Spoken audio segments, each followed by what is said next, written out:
Estamos de volta com o Coletiva, hoje entrevistando o cantor Pedro Mariano. Quem faz a pergunta é o Dalton Moura. Pedro, em cima do que você falou na resposta anterior, eu acho que 2 pontos interessantes. Primeiro, o samba, você fala dessa sua relação com o samba. Em alguns momentos em que você escolhe o samba para gravar, você gravou o Tem Dó, do Baden, do Vinícius, você gravou num tempo bem mais para trás, bem mais cadenciado, né? Tirando um pouco daquela pulsação mais característica do samba. Mas eu queria saber também, você citou essa questão do pop, do receio, enfim, com que alguns veem o pop ainda. Um dos seus maiores sucessos em termos de rádio, de resposta de público, vem do Intuição, é uma música do Jorge Vercillo, que é o Pode Ser, que é um compositor também bastante reconhecido por uma grande parte do público, mas que enfrenta bastante resistência da crítica também. E você citou a resistência da crítica, por exemplo, a sua ligação com seus pais, com a sua família musical, como um aspecto que você, enfim, não reconhece como válido, quando a crítica se baseia nisso. Queria saber como é que você vê esse olhar da crítica sobre o pop e que pop brasileiro é possível. Cara, é aquilo que eu falo, é uma questão de você, é o referencial que você adota, porque assim, o que é pop? Se você for nos Estados Unidos e tentar achar o que é pop, hoje em dia nem eles mais sabem o que é pop. Pop é uma abreviação de popular, né?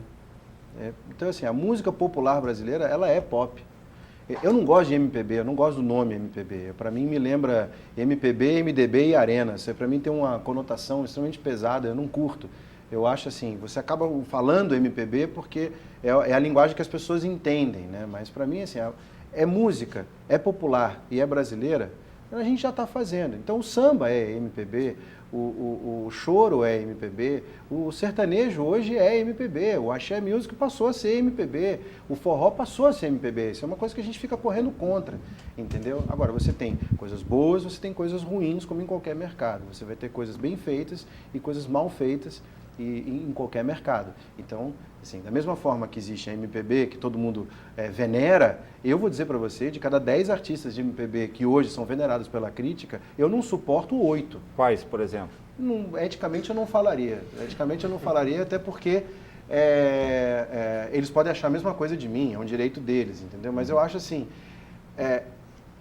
tem uma coisa que vem me incomodando há alguns anos, que é assim, aparece uma menina nova lá cantando MPB com músicas de um autor que todo mundo acha que deveria ser gravado. Aí ela lança um disco, primeira crítica, diva. Como diva, cara? A mulher acabou de lançar um disco. A troco de quê? Não, mas jornalista de crítico de música em geral, a minha briga com eles é essa. Entendeu? Eles falam bem de umas coisas, você não consegue entender qual foi o embasamento para aquilo ser bom, porque assim, eu não vejo ninguém falar bem, por exemplo, de um disco bem gravado. Um disco bem gravado tem que ser reverenciado. Independente, você pode até falar, ó, o conteúdo do disco, eu acho assim, é de gosto. Você mesmo, quantos discos você comprou na sua vida que você se arrependeu? Vários. E quantos desses discos que você se arrependeu, 5 anos depois você ouviu e falou, gostei desse disco, ele é bom, cara. Por quê? Você não estava pronto para ele.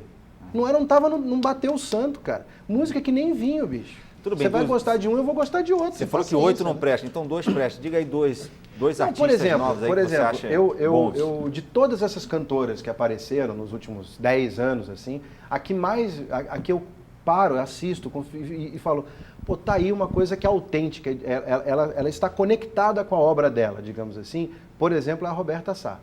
Essa eu tiro o chapéu para ela. Eu já vi várias apresentações dela, afinação acima da média, ela é extremamente competente no que faz, coerente na sua escolha de repertório. Ah, mas eu acho... Não, achar, todo mundo vai achar. Você vai ficar procurando, você vai achar um monte de coisa. Agora, assim, a proposta que ela se dispõe a fazer está perfeita. Está perfeita. Se eu fosse dono de gravadora, eu contrataria. Não pensaria 2 vezes. Agora, tem umas 10 parecidas com ela que ficam... A impressão que dá é que a gente está falando de atletismo, sabe? Tem o cara que está 2 milésimos de segundo atrás, mas que se esforçar passa. Não tem isso em música, cara. Tem assim, bateu o santo, você gosta, maravilha. Pedro, com relação à cantora, você ainda acha que a Elis Regina é a nossa grande referência ou você citaria alguma cantora? Ser sempre nossa referência. Não, mas você citaria uma outra cantora hoje que... Maria Rita não vale. Não, nem diria também. Também não diria Você que citaria alguma cantora hoje que seria uma grande... o mercado não deixa mais as pessoas chegarem a ser alguma coisa, entendeu? O mercado cobra muito, a gravadora quer que você venda milhões. Você para aparecer num programa de TV, você tem que... Assim, você para aparecer num programa de TV com música hoje ao vivo, não adianta você ser cantor. Você tem que contar alguma coisa engraçada, você tem que ter feito alguma coisa esdrúxula, você tem que pagar um mico, você tem que fazer alguma coisa. Agora, eu faço música. Ah, música só não interessa. Bicho, não, a vida Pedro, não é assim, cara. Pedro, entendeu? eu pegando aqui então essas dificuldades que você está colocando, eu por várias vezes a Maria Rita comentou antes, quando ela estava lançando o primeiro disco, que ela teve um certo receio de se lançar como cantora também por conta da herança musical. Qual foram os seus receios na hora de lançar seu primeiro disco? Que não gostassem de mim. Só. Cara, Já esperava uma comparação? Não. Eu sou homem. Você quer me comparar com ela? Eu sempre falei assim, desde o começo, desde o primeiro disco. Quer me comparar com a minha mãe? Vou facilitar a sua vida. Ela é bem melhor. Pronto. Por que ela é bem melhor? Porque ela morreu no auge, ela morreu com 21 discos gravados e ela deixou de ter problemas e defeitos. A partir do momento que você morre, você vira mito. Ainda mais uma pessoa com o patamar que ela tinha. Então ela não tem mais defeitos. Você não vai mais ouvir um disco ruim dela. Não vai ter mais a chance dela fazer um disco ruim e você passar a odiar ela pelos próximos 10 discos e outra pessoa ocupar na sua cabeça o local, o posto de melhor de todas. Né? Porque os discos que você não gosta dela, você não vai ouvir, você jogou eles fora, você só está com os bons. Então, assim, competir com essa pessoa, para mim, para qualquer cantora que aparecer, é uma covardia muito grande fazer qualquer tipo de comparação. Agora, sim, além da convivência com os pais, teve também a convivência com os filhos, né? Assim, tem Simoninha, que tem o Jairzinho. Assim, quem é dos filhos desses artistas que você convivia na sua infância, que assim, você cresceu junto, que assim, tentou fazer algum trabalho junto, se tem algum grande parceiro teu dessa turma? O Jair é o meu maior parceiro, o Jair é meu irmão, o Jair é um negócio, acho que é, sei lá, kármico, tem um lance que a gente tem de outras vidas, que não é possível a tamanha sinergia que existe entre duas pessoas, principalmente no que diz respeito ao lado profissional, porque eu, como intérprete, eu dependo dos compositores. Eu sou intérprete por opção, não sou intérprete por incompetência compositora. Eu simplesmente não... assim, se você é compositor, eu posso ser intérprete. Porque se existe uma pessoa muito mais competente do que eu para ser compositora, eu posso me focar em outra coisa. O meu foco é ser intérprete. Porque eu tenho um monte de compositor por aí. Né? Depois que criaram os cantautores, né, os intérpretes foram sumindo. E eu não estou correndo contra a maré, mas é uma coisa que eu sei fazer direito e é o que eu quero fazer.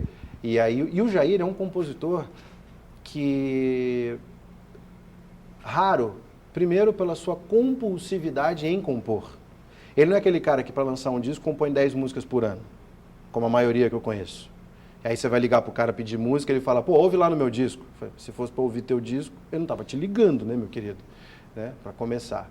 2, o Jair é dadivoso. Ele é dadivoso num nível que quando ele vai gravar o disco dele, ele pergunta se aquela música que ele te mostrou, você tem interesse em gravar. Porque se você for gravar, ele não vai gravar. Quer dizer, ele está tirando do dele para dar para você. Isso não existe no meio musical, no mundo. Isso não existe. Ele é assim. Então, assim, por que ele é assim? Talvez por causa da educação dele, ele foi muito bem criado. A família dele é uma das coisas mais maravilhosas do mundo. Né? Eu sou tido lá dentro me sinto como um filho, como irmão dele. Então, assim, você percebe essa dadivosidade interna dentro da casa dele também. Então, ele se torna o mais importante e o mais querido de todos os meus parceiros. Pedro, o Par Ímpar, o Papo de Psicólogo, algumas coisas dele que você gravou, a gente percebe essa interação que você tem com ele.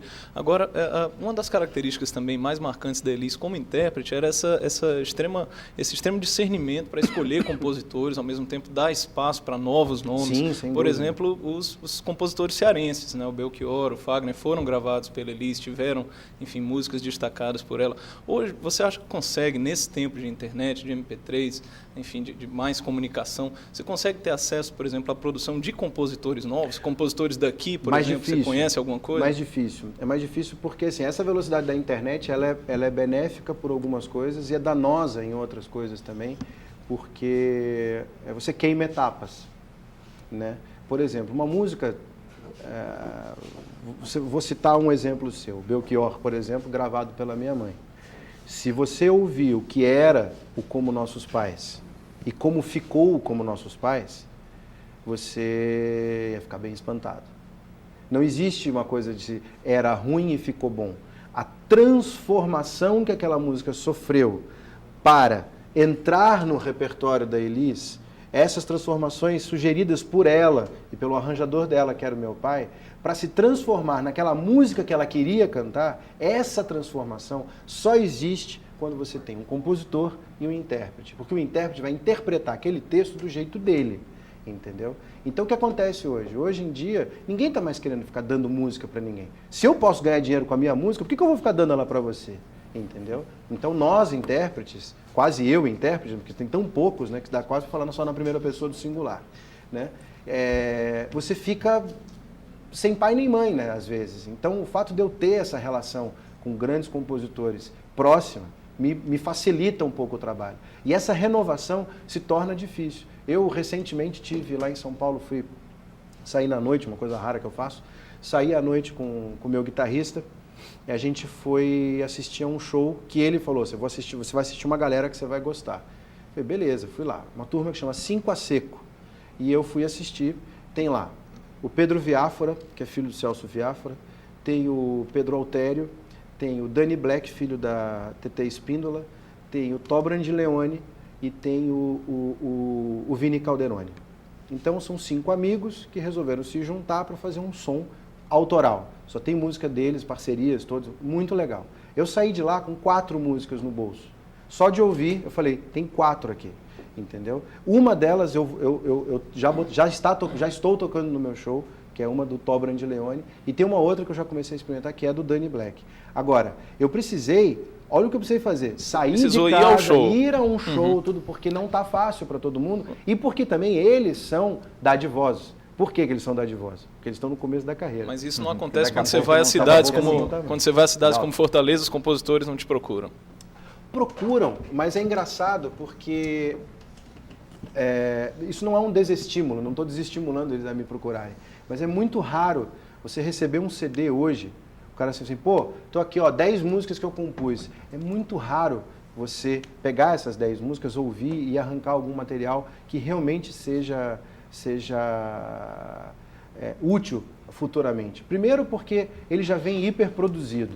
E a hiperprodução, com arranjos e finalizações, não sei o quê, atrapalha um pouco você identificar a composição. Você tem que conviver com aquilo para você poder ir pincelando o que você acha de interessante. E outra, as editoras já estão correndo atrás desses caras. E como hoje o negócio é ser cantautor, né, o cara compor para o seu sustento como artista e não como compositor, os bons já apareceram. Okay. Entendeu? Ok, nós vamos fazer agora mais um rápido intervalo e voltamos daqui a pouquinho com mais um bloco do Coletivo. Até já! Tenho que apagar a luz,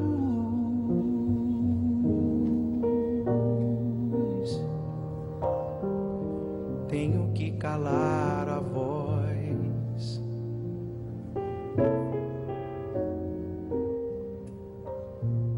tenho que encontrar a paz,